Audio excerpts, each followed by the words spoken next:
اچھا یہ بھی ہو سکتا ہے سرے سے کوئی بات نہ ہو، صرف داؤد علیہ السلام کو جو اتنی بڑی حکومت ملی اس کا خیال ہی آیا ہو دل میں کہ مجھے اللہ نے اتنی بڑی حکومت دی ہے، مجھے اللہ نے اتنا چن لیا، تو اسی پر اللہ سبحانہ و تعالیٰ نے آغاز میں ہی سرزنش کر دی، کیونکہ انبیاء کرام علیہ السلام کو اللہ ساتھ ساتھ پیغام دیتے رہتے ہیں تاکہ کوئی بات بڑھے ہی نہ حد سے۔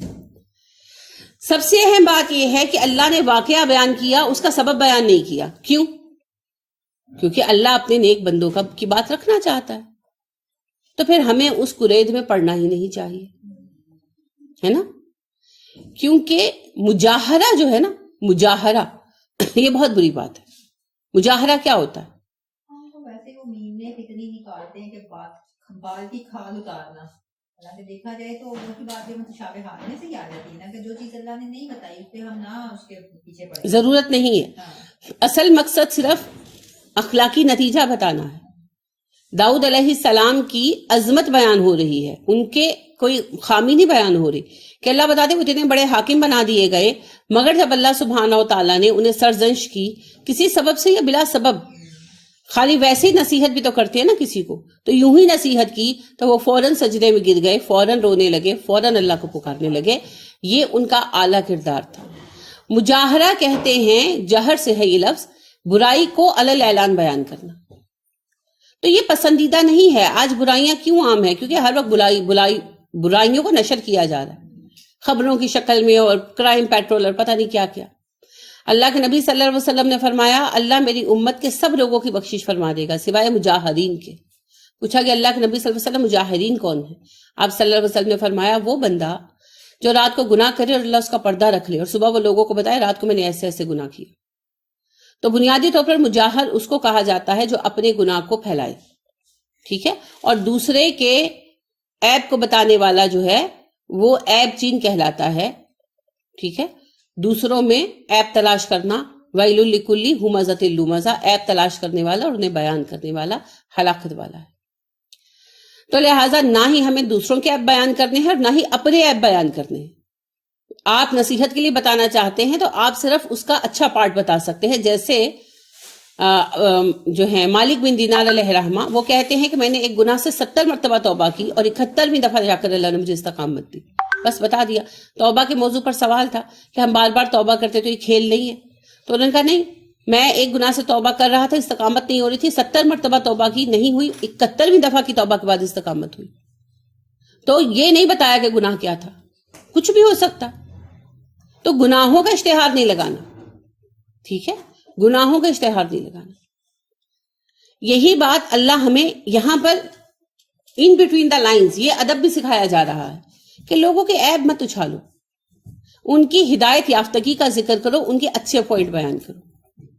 اللہ کی سنت ہے خیر بیان کرنا اور شر کو چھوڑ دینا۔ اللہ نے داؤد علیہ السلام کی خوبی بیان کی اور ان کی خامی کو چھپا لیا۔ نبی کریم صلی اللہ علیہ وسلم نے فرمایا جو دنیا میں اپنے بھائی کے ایک عیب پر پردہ ڈالے گا، اللہ قیامت کے دن اس کے چہرے کو جہنم کی آگ کے عذاب سے بچا لے گی۔ ایک اور حدیث میں یوں کہا جو اپنے بھائی کا ایک عیب چھپائے گا، اللہ قیامت کے دن اس کے 70 عیب چھپا لیں گے، جس دن عیبوں کے ڈھانپنے کی سب سے زیادہ ضرورت ہوگی۔ تو ایک دوسرے کے عیب خامیاں ہوتی کس میں نہیں ہوتی، صرف اس خامی کو تب بیان کریں گے ہم جب کسی کو نقصان ہو رہا ہو۔ جیسے فرض کریں یہ رشتوں کے معاملے ہیں یا کہ کاروبار کے معاملے ہیں اور ہمیں پتہ ہے کہ اگلا فراڈ ہے یا کچھ ایسا، تو وہ ہم بیان کر سکتے ہیں۔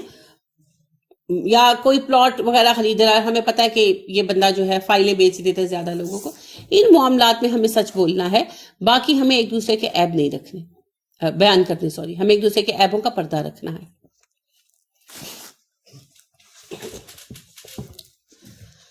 تو داؤد علیہ السلام جو ہیں، اللہ سبحانہ و تعالیٰ نے ان کے پاس بھیجے 2 لوگ۔ یہ 2 لوگ کون تھے؟ یہ فرشتے تھے۔ اس کا سبب یہ ہے کہ داؤد علیہ السلام کے محل کے اندر مسجد میں کیسے 2 لوگ آ گئے گھس کر، اور ویسے بھی اللہ نے ان کو بھیجا تھا انسانی شکل میں۔ غالباً 2 فرشتے آئے، اپنی اپنی رائے ہیں علماء کی، لیکن میں یہ سمجھتی ہوں کہ یہی رائے صحیح ہے کہ یہ فرشتے تھے، یہ آئے، انہوں نے اللہ کی یہ بات سامنے رکھی اور داؤد علیہ السلام کو اللہ کا میسج سمجھ آ گیا اور انہوں نے استغفار کی۔ تو اللہ کہتے ہیں فَغَفَرْنَا لَهُ ذَلِكَ، ہم نے اس بات پر اسے معاف کر دیا، جو بھی معاملہ تھا وہ ختم ہو گیا۔ وَإِنَّ لَهُ عِندَنَا لَزُلْفَىٰ، وہ ہمارے ہاں بڑا مقرب بندہ تھا، وَحُسْنَ مَآبٍ، اور اس کا انجام بہت اچھا ہے۔ یا داود، اے داود، انا بے شک جعلنا کا بنایا ہم نے تجھ کو خلیفتن نائب فی الارض، زمین میں۔ ہم نے کہا ہے داؤد ہم نے تجھے زمین میں اپنا نائب بنایا ہے۔ ہر انسانی نائب ہے، مگر انہیں تو پریکٹیکلی بنا دیا نا، حاکم بن گئے اور نبی بھی تھے۔ فاحکم، پس حکم کرو، بین الناسی، لوگوں کے مابین، بالحق، حق کے ساتھ، لوگوں کے مابین فیصلے انصاف کے ساتھ کرو۔ ولا تتبع، اور نہ تم پیروی کرو، الہوا، خواہش نفس کی، اپنی خواہش پر فیصلہ نہیں کرنا، حق پر کرنا ہے۔ خواہش کیا ہوتی ہے؟ بعض اوقات کوئی مظلوم بھی ہوتا ہے نا، جس سے گناہ ہو گیا ہوتا ہے کہ نہیں ہوتا؟ کہ فرض کریں کسی عورت کو کسی نے ریپ کرنے کی کوشش کی، معاذ اللہ، اس عورت نے اس بندے کو مارا، وہ مر گیا۔ اب بے شک عورت مظلوم تو ہے، مگر اس کے ہاتھ سے قتل تو ہوا ہے نا۔ تو پھر عدالت کا جو قانون ہے، اسلام کا جو قانون ہے، فیصلہ اس کے مطابق ہوگا۔ ڈیفینس میں ہے، لہٰذا سزائے موت تو نہیں ہوگی، لیکن جو بھی پھر باقی معاملات ہیں ان کے مطابق فیصلہ ہوگا۔ اسی طرح اس سے بھی آگے کی ایک مثال یہ ہے کہ اکثر جو زمیندار ہیں وہ مزاروں پر ظلم کرتے ہیں، تو کسی مزارے نے چڑھ کر زمیندار کو قتل کر دیا، تو بے شک وہ مظلوم ہے مگر وہ قاتل بھی ہے۔ زمیندار ظالم ہے مگر مقتول تو ہے، اب فیصلہ تو ہوگا۔ تو لہٰذا یہ چیزیں پھر دیکھی جاتی ہیں۔ دل بہت سارے مقدمات میں چاہتا ہے کہ فیصلہ کچھ اور ہو، مگر ہمیں وہی فیصلہ کرنا ہے جو اللہ سبحانہ و تعالیٰ نے قانون دیا ہے۔ تو اللہ نے کہا اپنی خواہش کے مطابق نہیں بلکہ حق کے مطابق فیصلہ کیجیے۔ فَيُضِلَّكَ، وہ بھٹکا دے گی تجھ کو، عن سبیل اللہ، اللہ کے راستے سے۔ اگر خواہش نفس پر چلے تو وہ آپ کو اللہ کے راستے سے بھٹکا دے گی۔ خواہش کیا ہوتی ہے؟ فجر کے وقت کیوں اٹھوں، ہے نا، نہیں اٹھا جا رہا، نیند آ رہی ہے، عشاء میں تھک گئی ہوں، نیند آ رہی ہے۔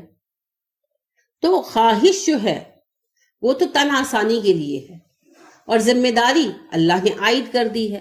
نبی کریم صلی اللہ علیہ وسلم نے فرمایا تھا، مجھے جنت دکھائی گئی، وہ ناپسندیدہ چیزوں کے ساتھ ڈھانپ دی گئی، اور مجھے جہنم دکھائی گئی اور وہ خواہشات کے ساتھ ڈھانپ دی گئی۔ کہ خواہشات پر چلیں گے تو نتیجہ نکلے گا جہنم، اور فرائض ادا کریں گے، وہ چیزیں جو نفس کو ناگوار گزرتی ہیں کریں گے تو نتیجہ نکلے گا جنت۔ ان الذین، بے شک وہ لوگ جو یضلون، بھٹکتے ہیں، عن سبیل اللہ، اللہ کے راستے سے، لہم، ان کے لیے ہے عذاب، عذاب، شدید، بہت زیادہ شدید، بما، کیونکہ نسو، وہ بھول گئے، یوم الحساب، حساب کے دن کو۔ جو لوگ اللہ کے راستے سے بھٹک جاتے ہیں ان کے لیے شدید عذاب ہے، کیونکہ انہوں نے حساب کے دن کو بھلا دیا۔ خواہش نفس میں پڑھ کر جو بھی بھٹکا، نماز چھوڑنے لگا، حرام کھانے لگا، بے پردگی کرنے لگی خاتون، جو کچھ بھی ہوا خواہش نفس کے پیچھے ہوا نا، تو خواہش نفس میں وہی پڑتا ہے جو آخرت کو بھول جاتا ہے۔ جسے آخرت یاد ہوتی ہے وہ اپنے نفس کی خواہشات پر قابو پا لیتا ہے، کیونکہ اسے پتا ہوتا ہے کہ ایک دن میں نے اللہ کو جواب دینا ہے۔ تو خواہشات پر قابو پانے کا راستہ قیامت کو یاد رکھنا، حساب کو یاد رکھنا۔ وما، نہیں، خلقنا، ہم نے پیدا کیا، السماء، آسمانوں کو، والارض، زمین کو، وما بینہما، اور اس کے مابین کو، باطلا، بیکار۔ ہم نے آسمان و زمین کو بے مقصد پیدا نہیں کیا، ان کی پیدائش کا مقصد ہے، سبب ہے، انسانوں کا حساب ہونا ہے۔ ذالکا، یہ ظن، گمان ہے، الذین کفروا، کافروں کا۔ دنیا بس ایک کھیل تماشا ہے، ایسے ہی پیدا ہو گئی، یہ کافر سمجھتے ہیں۔ اللہ یہ بیان کرتے ہیں، نہ مومنین یہ مانتے ہیں۔ فویل، تو ہلاکت ہے، للذین کفروا، کافروں کے لیے۔ ایسے کافروں کے لیے ہلاکت ہے، من النار، آگ سے۔ ایسے کافر آگ کے عذاب کی ہلاکت پائیں گے، یعنی کہ روز قیامت انہیں ہلاکت کا سامنا کرنا پڑے گا، کیونکہ انہوں نے دنیا کی سب سے بڑی سچائی کو جھٹلا دیا۔ انسان پیدا کیا گیا جنت کی سلیکشن کے لیے، دنیا میں بھیجا گیا تاکہ وہ جنت کے لیے اپنے آپ کو چنوا سکے، منتخب کر سکے۔ تو ہم یہاں عمل کی جانچ کے لیے بھیجے گئے ہیں۔ جس نے بھی یہ سمجھا کہ ہم دنیا میں یوں ہی آئے، کھیلیں گے، کھائیں گے، مر جائیں گے، مٹی میں مل جائیں گے، اس نے اپنے آپ کو ہلاکت میں مبتلا کر لیا کیونکہ وہ اس دن کی تیاری نہیں کر رہا جس کا آنا یقینی ہے. تو پھر اس دن اسے جہنم ملے گا. یہی ہلاکت ہے. یہی اللہ بیان کر رہی ہے کہ ہم نے آسمان و زمین بے سبب پیدا نہیں کیے. کفار ایسا مانتے ہیں اور اپنے اس عقیدے کی بنا پر کہ ہم بس ایمی پیدا ہوئے ہیں، ایمی مر جائیں گے، یہ تباہ ہو جائیں گے، جہنمی بن جائیں گے. آج تو مسلمان کا بھی عقائد ہے کہ آپ موج مستی کر لیں. بالکل صحیح. نبی کریم صلی اللہ علیہ وسلم نے فرمایا تمہارا دوست وہ نہیں ہے جو یہ کہتا ہے کہ 2-4 دن کی زندگی ہے آؤ ہنس کھیل لے. تمہارا دوست وہ ہے جو کہتا ہے 4 دن کی زندگی ہے آؤ آخرت کی تیاری کر لے. تو زندگی تو 4 ہی دن کی ہے، مگر اس کو گزارنے کے انداز سے فرق پیدا ہوتا ہے مومن میں اور کافر میں. کافر کہتا ہے دوبارہ زندگی نہیں ملنی، عیش کر لو. بابر با عیش کوش کہ عالم دوبارہ نیست. اے بابر عیش کر لے، دوبارہ زندگی نہیں ہوگی. یہ معاملہ کافر کا ہے. اور مومن کیا کہتا ہے؟ مشقت کر لوں کیونکہ مجھے آخرت میں اللہ کی نعمتیں چاہیے. لہذا وہ آخرت کی دعائیں مانگتا ہے، آخرت طلب کرتا ہے، اور دنیا میں جو اس کے لیے لکھا گیا ہے اس پر راضی ہو جاتا ہے. ام یا نجعل، ہم کر دیں گے، الذین آمنوا، ایمان والوں کو، وعملوا الصالحات، نیکوکاروں کو، کل مفسدین فی الارض، زمین کے فسادیوں جیسا. کیوں؟ انہیں کیا لگتا ہے ہم ایمان لا کر نیکوکار بن جانے والوں کو، اچھے کام کرنے والوں کو ان جیسا کر دیں گے جو زمین میں فساد بھرپا کرتے ہیں. فساد سے مراد صرف جنگ نہیں ہے، فساد سے مراد زندگی کی خرابی ہے. ہر وہ بندہ فسادی ہے جو اللہ کے قانون کو بگاڑ رہا ہے، چاہے وہ فیشن انڈسٹری کے لوگ ہوں، چاہے وہ فلم اور ڈرامہ انڈسٹری کے لوگ ہوں، چاہے وہ لوگ ویمن لبریشن سے متعلق لوگ ہوں، چاہے وہ سیاست دان ہوں، چاہے وہ سوشل ورکر ہوں. ہر وہ بندہ، اچھا بہبود آبادی والے، وہ بہبود آبادی نہیں کر رہے، وہ آبادی کو نابود کر رہے ہیں. تو اللہ کے قانون کے خلاف کام کرنے والا ہر بندہ مفسد ہے، کیونکہ دنیا کی اصلاح صرف اللہ کے قانون میں ہے اور کسی میں نہیں. تو پھر سارے آ جاتے ہیں اگینسٹ اس امہ کے جو ایمان لانے کے بعد اصلاح پر آمادہ ہے، یعنی وہ ایمان لانے کے بعد دین کے قیام کے لیے کوشاں ہے. صرف خالی نام مسلمانوں والا رکھ لینے سے کوئی مومن نہیں ہو جائے گا. ایمان لانے کے بعد دین اسلام کے نظام کے قیام کی کوشش کرنے والا گروہ ایک طرف، اور اس کوشش میں رکاوٹیں اور بگاڑ پیدا کرنے والا گروہ دوسری طرف. بس یہ تقسیم ہے. ام نجعل المتقین کالفجار، کیا ہم کر دیں گے متقین کو فجار کی طرح؟ فجرہ سے ہے نا. کیا ہوتا ہے فجر کا مطلب؟ کاٹنا، پھاڑنا. تو فجار جو اللہ کے قانون کو کاٹ دے، پھاڑ دے اور اپنی من مرضی کی زندگی گزارے. فاجر اس کا واحد ہے، پھاڑ دینے والا. کیا پھاڑا اس نے؟ یہی دونوں مل جاتے نا، فاجر و مفسد. جی مل جاتے ہیں، لیکن دونوں میں فرق ایک ہے بڑا اہم. مفسد خود بگڑنے کے ساتھ دوسروں کو بھی بگاڑتا ہے. فاجر ضروری نہیں ایسا ہو. بہرحال یہ ایک دوسرے کے اپوزٹ یوز ہوتے رہتے. ٹھیک ہے، ٹیکنیکل فرق ہے لیکن ایک دوسرے کے اپوزٹ یوز ہوتے رہتے ہیں. جیسے سنت اور حدیث کے لفظ میں فرق ہے. حدیث کا مطلب ہے قول، سنت کا مطلب ہے عمل، مگر اپوزٹ استعمال ہوتے ہیں، پیرالل ہوتے ہیں. سوری، اپوزٹ کہا میں نے، پیرالل استعمال ہوتے ہیں، ایک دوسرے کے جگہ پر استعمال ہوتے ہیں. بالکل اسی طرح مفسد اور فاجر میں فرق ہے. فاجر وہ ہے جو خود عمل نہ کرتا ہو، اور مفسد میں یہ خصوصیت ہونی چاہیے وہ دوسروں کو بھی اکسا رہا ہو.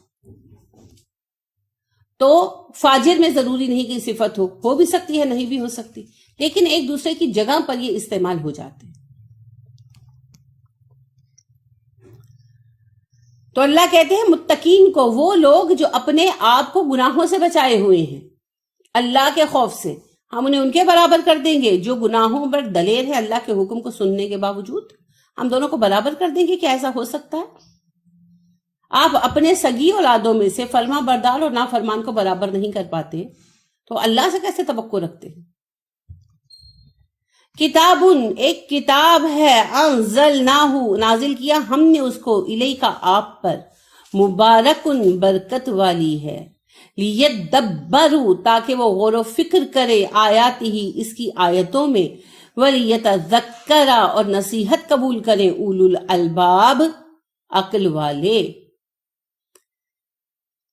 یہ ایک کتاب ہے جو ہم نے آپ صلی اللہ علیہ وسلم پر اتار دی ہے، یہ بڑی بابرکت ہے. تو یہ کتاب کیسی ہے؟ برکت والی. برکت کیا ہوتی ہے؟ کسی چیز کو قائم کر دینے والی چیز. میں نے پہلے بھی عرض کیا تھا، برکہ کہتے ہیں اونٹ کے سینے کو، کیونکہ اونٹ اپنا سارا وزن سینے پر ڈال کر بیٹھتا اور اٹھتا ہے، تو اس کا سینہ اس کے پورے جسم کا بوجھ لے لیتا ہے. تو ایسی کتاب جو قائم کرنے کی صلاحیت رکھتی ہے، برکت لاتی ہے.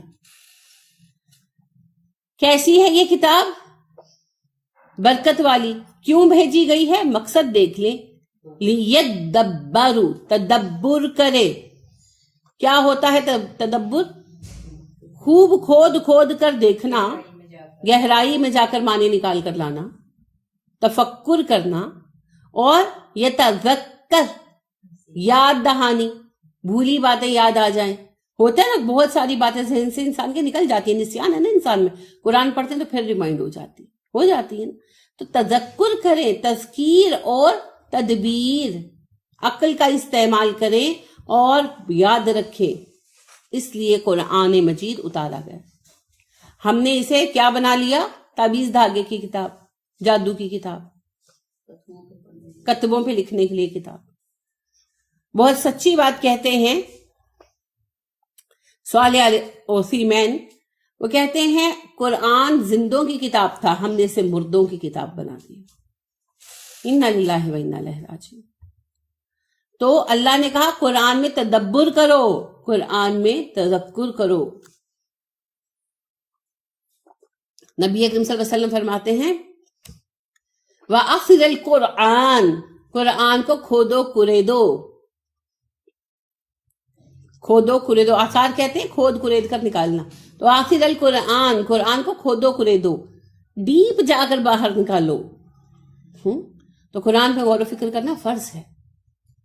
کون غور کرے گا؟ اولو الالباب، جو عقل والے ہیں، جنہیں اصل سودے کی فکر ہے وہ غور و فکر کریں گے، جنہیں نہیں ہے نہیں کریں گے. تو عقل والا کون ہے؟ جو اللہ کو یاد رکھے، جو اللہ کے پیغام پر غور کرے، وہ عقل والا ہے. وَوَهَبْنَا، ہم نے عطا کیا، لِدَاوُودَ، داود کو، سلیمان، ہم نے داود کو سلیمان دے دی، ان کے بیٹے. نعم العبد، کتنا اچھا بندہ تھا وہ. کون؟ سلیمان. سلیمان کی بات ہو رہی ہے. ہم نے داؤد کو سلیمان عطا فرمایا، اور سلیمان کتنا اچھا بندہ تھا. اب جس بندے کو اتنا اچھا بندہ عطا کیا وہ بھی تو اچھا ہی ہے. جیسے ابراہیم علیہ السلام کو اسماعیل اور اسحاق علیہ السلام عطا کیے، جیسے زکریہ علیہ السلام کو یحییٰ جیسے بیٹے دیے. اور کیا کہا؟ ہم نے اس کا نام یحییٰ رکھا ہے، جو اس سے پہلے کبھی کسی کا نہیں رکھا گیا. اور پھر داؤد علیہ السلام کو سلیمان عطا کیے. ماشاءاللہ. اور بہترین انداز میں تعریف کی، نعم العبد، بہت اچھا بندہ تھا ہمارا سلیمان، بہت اچھا بندہ تھا. اور جن سلیمان علیہ السلام کو یہود نے کیا بنا دیا؟ جادوگر. لہذا سارے جادو جوڑ دیے سلیمان علیہ السلام سے. اوہو، لعنت اللہ علی الکاذبین، جھوٹوں پر اللہ کی لعنت ہے. انہ اواب، یہ بھی بہت اواب تھا، بہت رجوع کرنے والا تھا، بہت توبہ کرنے والا تھا. حالانکہ اللہ کتنے مہربان تھے سلیمان علیہ السلام پر. داؤد جیسے شخص کو ان کا باپ بنایا، انہیں فلسطین کی حکومت عطا کی، انہیں دونوں معنوں میں اپنا خلیفہ بنایا، یعنی بادشاہت بھی دی اور نبوت بھی دی. پھر نبیوں میں بھی یہ مقام دیا کہ ہوائیں ان کے زیر فرمان کی، جنات کو کیا. ایسی حکومت کے کسی کو اور ایسی حکومت نہیں ملی جو انہیں ملی، ماشاءاللہ. اس کے بعد ان کا حال یہ تھا کہ اللہ سے معافی ہی مانگتے رہتے تھے، توبہ ہی کرتے رہتے تھے. لہٰذا ان کا کردار سامنے آتا ہے نا. سورہ نمل میں بھی آپ نے پڑھا ہے کہ جب چونٹی نے کہا کہ چونٹیوں بل میں گھس جاؤ، سلیمان کی فوجیں تمہیں ایک ڈوند دیں گی، پتہ بھی نہیں چلے گا، تو سلیمان کو اللہ نے یہ آواز سنوا دی اور سلیمان ہنسے اور کہا اللہ مجھے توفیق دے، میں شکر ادا کروں نعمتوں کا جو تو نے مجھے اور میرے باپ کو دی. کوئی تکبر نہیں، کوئی تکبر نہیں. یہاں تو ظرف اتنے چھوٹے ہیں کہ ایک پیالی پانی پڑ جائے تو چھلک جاتا ہے. وہاں دیکھیں اللہ نے سمندروں جیسی نعمتیں عطا کی مگر ظرف اتنا وسیع تھا کہ الحمدللہ رب العالمین ہی رہا. یہ فرق ہے مومن کا اور کافر کا کہ حکومت ملی اور آپ دیکھیں بادشاہت ملی تو خدا بن کے بیٹھ گئے فرعون. حالانکہ کیا ملا انہیں؟ داؤد علیہ السلام سلیمان علیہ السلام کے مقابل میں کیا ملا؟ اور دوسری طرف سلیمان علیہ السلام کو ایسی عظیم حکومت ملی لیکن وہ اپنے آپ کو بندہ ہی بنا کر بیٹھے رہے. جی بالکل. جب عرضہ پیش کیے گئے علیہ اس پر بالعشی شام کے وقت الصافناتی اچھے گھوڑے، صفن اصیل گھوڑے نسلی گھوڑے، الجیاد بڑے عمدہ، فقولا اس نے کہا انی بے شک میں احببتو میں نے پسند کیا حب الخیری مال کی محبت کو، عن ذکری ربی اپنے رب کی یاد کی وجہ سے، حتیٰ یہاں تک کہ توارت چھپ گیا سورج بالحجاب حجاب میں، ردوہا پھر لاؤ ان کو علیہ مجھ پر، فطفقا تو لگے شروع ہوئے مسحن ہاتھ پھیرنے بالسوقی پنڈلیوں پر والعناق گردنوں پر. جب گھوڑے پیش کیے گئے شام کے وقت سلیمان کے سامنے، یہ گھوڑے بڑی اچھی نسل کے تھے اور عمدہ تھے، تو اس نے کہا بے شک میں نے اللہ کی یاد میں اس مال کی، اچھے مال کی محبت کو چنا. اور وہ گھوڑوں کے ساتھ مشغول رہے یہاں تک کہ سورج چھپ گیا. پھر بعد میں انہوں نے کہا دوبارہ لاؤ گھوڑوں کو میرے پاس، تو وہ ان پر ہاتھ پھیرنے لگے، ان کی پنڈلیوں پر، ان کی گردنوں پر. اچھا، اب اس کے پیچھے بھی واقعہ بیان کیا جاتا ہے کہ سلیمان علیہ السلام کو گھوڑے دکھائے گئے اور وہ گھوڑوں کو چیک کرنے میں اتنے مشغول ہوئے کہ نماز کا وقت قضا ہو گیا. تو انہیں بڑا افسوس ہوا، پھر انہوں نے بطور کفارہ سارے گھوڑے ذبح کرا دیے. کیا فرماتے ہیں آپ اس قصے میں؟ کیوں نہیں ہو سکتا؟ نبی اور نماز تو ایسی چیز ہے کہ اللہ کبھی ہو ہی نہیں سکتا کہ وہ بھول جائے نماز کا وقت. مشغول ہو کر بھول سکتے ہیں کبھی. یہ بھی بتانے لگے رہے کہ وہ میرے بندے تھے، یعنی بھول گیا انسان سے بھول چوک ہو جاتی ہے نا، اس لحاظ سے کہ وہ بھول گئے، اتنے مشغول ہو گئے. پیغمبر تو تھے. میں نے کہا بھول سکتے تھے، میں نے یہ نہیں کہا کہ واقعی بھول گئے. نبی بھول سکتے ہیں، یہ ہو سکتا ہے، لیکن کیا نبی اپنے وقت کے امام نہیں ہوتے؟ کیا نماز باجماعت فرض نہیں تھی؟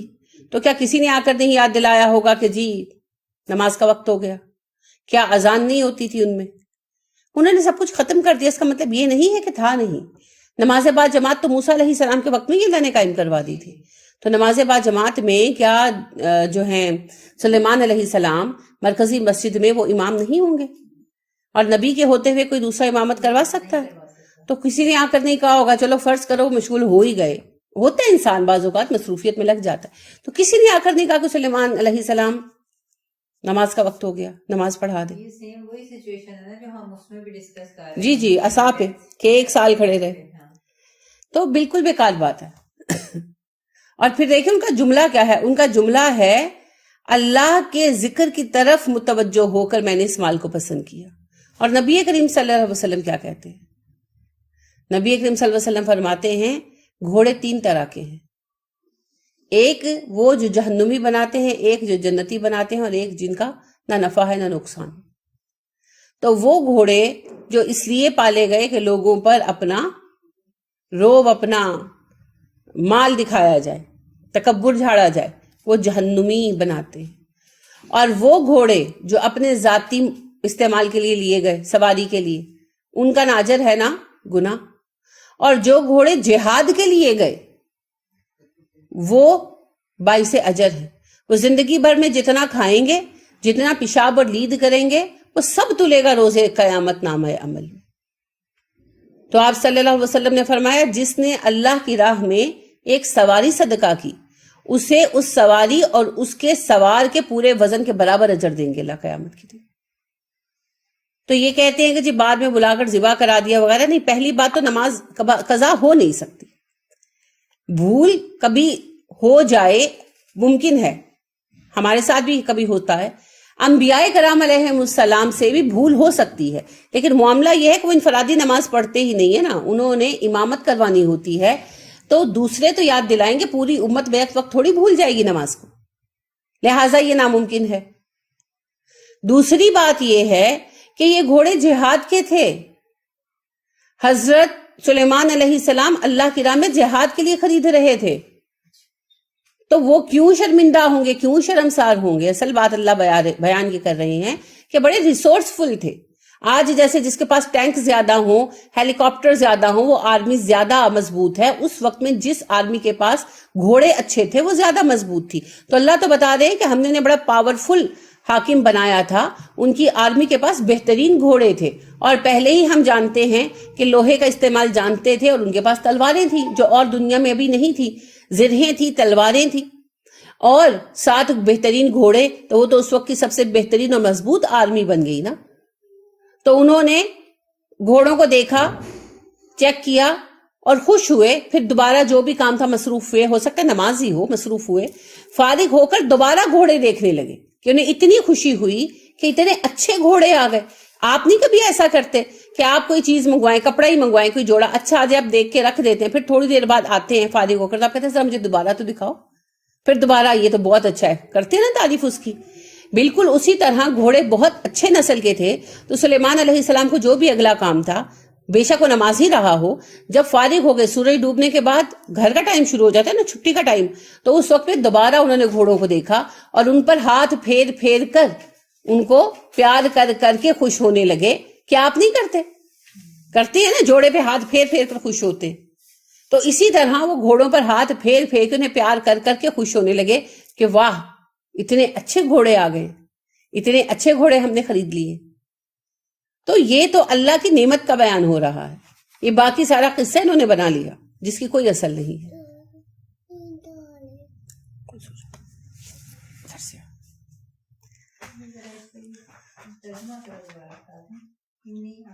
انی احببت حب الخیر عن ذکر ربی، بے شک میں نے اپنے رب کی یاد کی وجہ سے مال کی اس محبت کو پسند کیا۔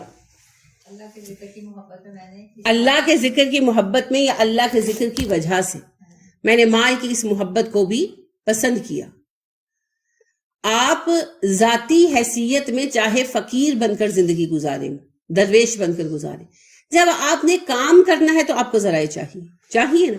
میں اپنی ذاتی زندگی میں چاہے ایک کھجور کھا کر روزہ رکھوں اور ایک کھجور کھا کے روزہ کھولوں، لیکن پڑھانے کے لیے مجھے لیپ ٹاپ چاہیے، مجھے بجلی چاہیے، مجھے انٹرنیٹ کنیکشن چاہیے، وہ مجھے کوئی فی سبیل اللہ نہیں دے گا۔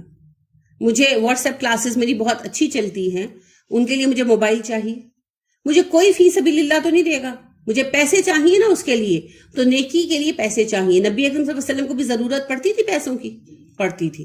پہلے کس نے مدد کی؟ اما خدیجہ رضی اللہ تعالیٰ عنہ نے، بعد میں ابو بکر رضی اللہ عنہ نے، پھر اور صحابہ بھی کرتے رہے، مگر مینلی ابو بکر اور عثمان رضی اللہ عنہ۔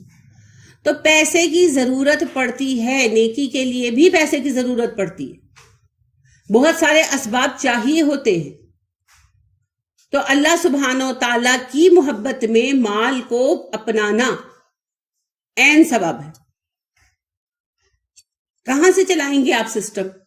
جیسے ابھی ہم سوچ رہے ہیں کہ ہم انسٹیٹیوٹ بنائیں، قرآن انسٹیٹیوٹ بنائیں، تو کیا وہ خود بخود بن جائے گا؟ کوئی عمل ہے ہمارے پاس جس سے بن جائے گا؟ نہیں، اس کے لیے پیسہ درکار ہے۔ تو ہر چیز نیکی کے لیے آپ کہتے ہیں کہ میں رمضان میں کسی کی افطاری کروا دوں، ایسا ہوگا تو کرائیں گے نا۔ آپ کہتے ہیں ان لوگوں کے پاس موٹر نہیں ہے، یہ بیچارے بڑے تنگ ہیں، ان کا پانی نہیں آتا، میں پانی لگوا دوں، موٹر لگوا دوں، پیسے ہوں گے تو لگوائیں گے نا۔ تو نیکی کے لیے بھی پیسہ چاہیے، لہذا اگر محبت چنی مال کی اللہ کے ذکر کے لیے تو اس میں کوئی خرابی نہیں۔ اور دیکھو وہ لفظ کیا استعمال کر رہے ہیں، حب الخیر، ٹھیک ہے نا۔ تو جب خیر ہو گیا تو شر کہاں سے آیا اس میں؟ جب مال اللہ کی رضا کے لیے کمایا اور اللہ کی رضا پر لگایا تو وہ تو خیر ہو گیا، متاع حسنہ ہو گئی۔ جیسے ابو بکر صدیق رضی اللہ عنہ کا مال تھا، جیسے عثمان رضی اللہ عنہ کا مال تھا، خیر تھا، سراپا خیر تھا الحمدللہ. عبد الرحمن بن عوف رضی اللہ عنہ کا مال تھا اور صحابہ تھے. تو اگر کوئی اپنا مال اللہ کی راہ میں لگا رہا ہے تو بہترین شخص ہے. نبی کریم صلی اللہ علیہ وسلم نے کہا نہیں, دو لوگ قابل رشک ہیں, ایک جس کو اللہ نے علم دیا اور وہ اللہ کی راہ میں خرچ کرتا ہے, دوسرا جسے اللہ نے مال دیا اور اللہ کی راہ میں خرچ کرتا ہے. تو مال ہوگا تو قابل رشک بنو گے نا. پھر آپ صلی اللہ علیہ وسلم سے پوچھا کیا بہترین لوگ کون ہیں اور بدترین کون؟ آپ نے فرمایا سب سے بہترین وہ ہے جسے اللہ نے مال بھی دیا اور علم بھی دیا, اور وہ مال اور علم دونوں اللہ کی راہ میں دیتا ہے. اور اس کے بعد وہ ہے جسے اللہ نے علم تو دیا مال نہیں دیا, اور وہ رشک کرتا ہے, طلب کرتا ہے کہ کاش میرے پاس مال ہوتا تو میں مال بھی خرچ کرتا اور علم خرچ کرتا ہے. اور بدتر شخص وہ ہے جسے اللہ نے علم دیا اور وہ اللہ کی راہ میں خرچ نہیں کرتا, اور مال دیا اور وہ اللہ کی راہ میں خرچ نہیں کرتا. اور اس کے کمتر بدتر وہ ہے جسے اللہ نے علم دیا اور وہ خرچ نہیں کرتا اور سوچتا ہے کہ اگر میرے پاس مال ہوتا تو میں اس شخص کی طرح دنیا پہ لگاتا. تو بدترین ہے وہ بندہ. تو مال کے استعمال سے انسان بہترین لوگوں کی صف میں آتا ہے.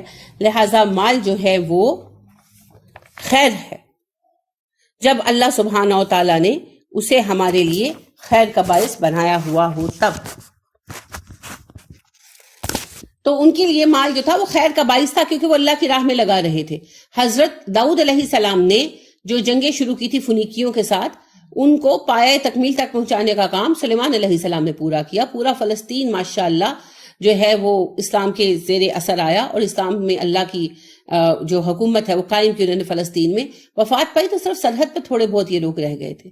اگر یہ یہود بعد میں آپس کے اختلافات, خانہ جنگی اور شرک میں نہ پڑ جاتے تو یہ تو پتہ ان کا تبھی کٹ گیا ہوتا. تو لہٰذا یہ سارا قصہ من گھڑت ہے. وہ خوشی کے ساتھ گھوڑوں کو دیکھ رہے تھے اور خوش ہو رہے تھے. وَلَقَدْ بِلَا شَكَّ وَشُبْهَ فَتَنَّا, ہم نے آزمایا سلیمان کو, وَأَلْقَيْنَا, ڈال دیا ہم نے, عَلَى كُرْسِيِّهِ, اس کی کرسی پر, جسداً ایک جسم, ثم پھر اناب, اس نے رجوع کیا. ہم نے سلیمان کو ایک آزمائش میں مبتلا کر دیا, ہم نے کرسی پر ایک جسم ڈال دیا اور پھر اس نے رجوع کیا. اس کے پیچھے بڑی لمبی چوڑی کہانی بیان کرتے ہیں جی کہ سلیمان علیہ السلام کی انگوٹھی گم ہو گئی, اور وہ انگوٹھی جو ہے وہ جن نے چرا لی, اور وہ جن جو ہے انگوٹھی پہن کے سلیمان بن گیا. کوئی ایسا قصہ نہیں ہے. حدیث میں یہ بیان ہوتا ہے کہ سلیمان علیہ السلام نے قسم کھائی تھی اس بات کی, ان کی 100 بیویاں تھیں. حدیث بالکل صحیح ہے کہ سلیمان علیہ السلام کی 100 بیویاں تھیں. یہ بات تو بہرحال وہ بھی بیان کرتی ہے توریت بھی. اور سلیمان علیہ السلام نے یہ قسم کھائی کہ میں اپنی 100 کی 100 بیویوں کے ساتھ فزیکل ریلیشن کروں گا, اور اللہ جو مجھے بیٹے دے گا وہ سارے بیٹے میں مجاہد بناؤں گا. تو انشاءاللہ نہیں کہا اس بات پر. تو وہ جو ہے ان کی ایک ہی بیٹی کا ایک ہی بیوی کا بیٹا ہوا, اور وہ بھی مردہ. تو سلیمان علیہ السلام بہت اپسٹ ہوئے. تو پھر انہیں یہ بتایا گیا کہ آپ نے یہ دعویٰ کر دیا, یعنی کہ اگر تو ہم انشاءاللہ لگاتے دعا ہو جاتی ہے نا, تو دعویٰ کر دیا. آپ کو یاد ہے سورہ کاف میں اللہ نے یہ بات بیان کی کہ نبی اکرم صلی اللہ علیہ وسلم نے کہا کہ میں کل جواب دوں گا, اور 2-3 دن پھر جبرائیل نہیں آئے. تو آپ پریشان ہوئے. تو پھر اللہ نے کہا کہ آپ نے انشاءاللہ نہیں کہا تھا, تو آپ انشاءاللہ کہا کریں. تو انشاءاللہ کے بغیر ہماری بات کیا بن جاتی ہے؟ دعویٰ کہ میں تو کروں گا. تو اللہ سبحانہ و تعالیٰ نے اس بات پر پکڑ کی, اور جب سلیمان علیہ السلام کا مردہ بیٹا پیدا ہوا تب انہوں نے اللہ سبحانہ و تعالیٰ سے استغفار کی اور ذرا سمجھ گئے کہ میری کوئی غلطی ہے. پھر اللہ سبحانہ و تعالیٰ نے علم دیا اس بات کا کہ آپ نے یہ بات کہی اور آپ نے انشاءاللہ بھی نہیں کہا. تو سلیمان علیہ السلام نے پھر اس بات پر اللہ سے معافی مانگی. مطلب جو مردہ بیٹا پیدا, جی جسد سے مراد مردہ بیٹا کا پیدا ہونا. باقی ساری جو کہانی یہودی بڑی لمبی چوڑی کہانی ہے. پوری سٹوری ہے کہ جی وہ انگوٹھی جو تھی وہ جن لے گیا. جن جو ہے سلیمان علیہ السلام اسم اعظم پڑھتے تھے, جب کبھی انگوٹھی اتار کے رکھتے تھے وہ اسم اعظم پڑھنا بھول گئے, تو وہ انگوٹھی اس نے پہنی تو وہ سلیمان کی شکل کا بن کے حکومت کرنے لگا. سلیمان علیہ السلام جو ہیں وہ محل چھوڑ کر چلے گئے. بندہ پوچھے کیوں چھوڑ کر چلے گئے؟ بہرحال جو چلے گئے اور وہ ایک مچھیرے کے گھر میں رہنے لگے. مچھیرے نے کہ بڑے دن رہے, پتہ نہیں بڑی معافیاں مانگی, پھر پتہ نہیں کیا.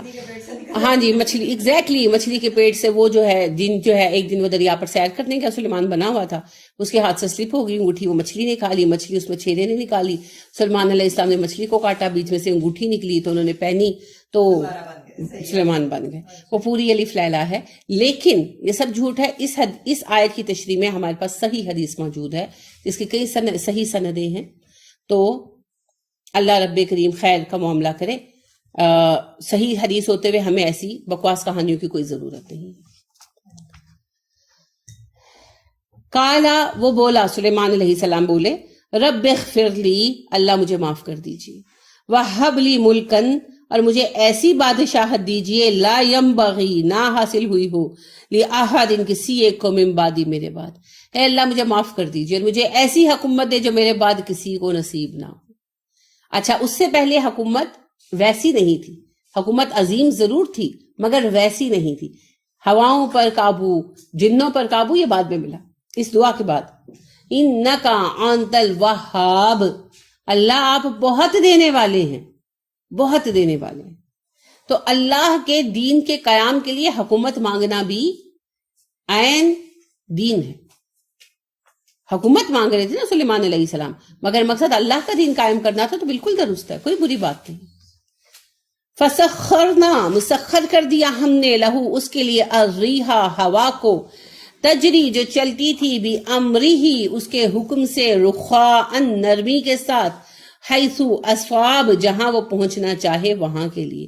ہم نے ہوا کو اس کے تابع فرمان کر دیا جو نرمی سے چلتی اور وہاں پہنچاتی جہاں وہ چاہتے، یعنی ہوائیں جو ہیں ان کے جہازوں کو جلدی پہنچا دیتی سمودھ رفتار کے ساتھ۔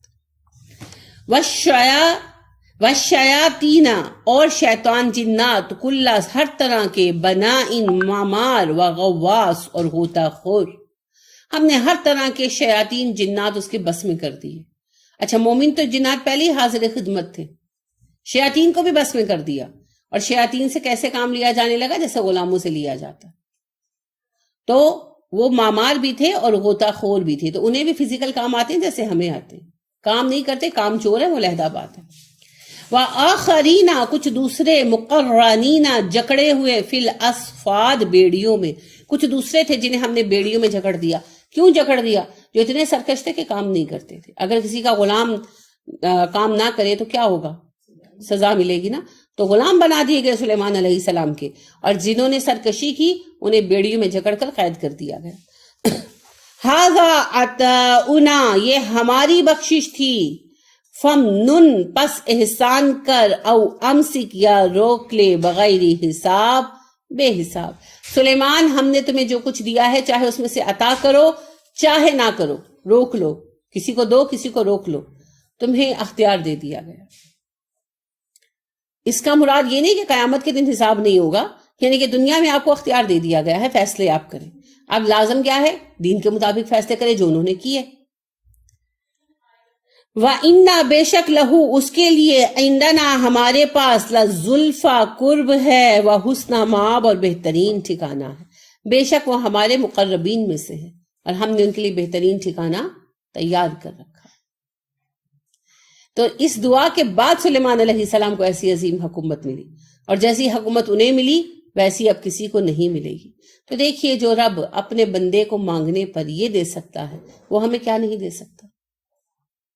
تو دعا مانگتے ہوئے نبی اکرم صلی اللہ علیہ وسلم نے بھی فرمایا نا، اگر مگر کر کے دعا مت کیا کرو، پورے یقین کے ساتھ مانگو، اور جو مانگنا ہو مانگو، یہ مت سوچو کہ یہ ملے گا کہ نہیں ملے گا، جو مانگنا ہو مانگو، کیونکہ دینے والا وہ ہے جس کو نہ کمی ہے اور نہ کوئی اس سے سوال کرنے والا۔ تو ہم تو یہ باتیں کرتے ہیں نا، لو میرا منہ ہے کہ میں یہ مانگوں، نہیں، وہ آپ کا منہ بہت اچھا اللہ نے بنایا ہے، اور دینے والے کا تو منہ ہے نا، دینے والا تو کھل کر مانگے، کھل کر مانگے۔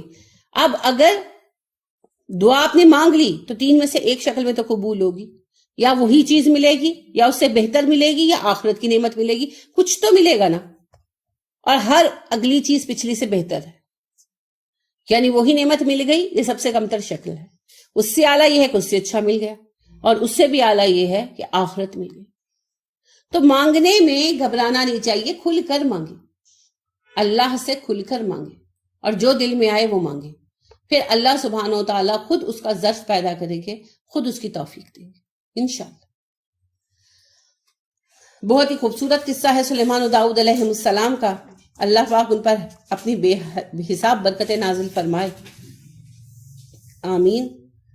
تو اسی کے ساتھ بات کو ختم کرتے ہیں، انشاءاللہ کل ایوب علیہ السلام کے تذکرے کے ساتھ بات کو شروع کریں گے۔ سبحانک اللہم و بحمدک ونشہد ان لا الہ الا انت ونستغفرک ونتوب الیک۔ السلام علیکم ورحمۃ اللہ وبرکاتہ۔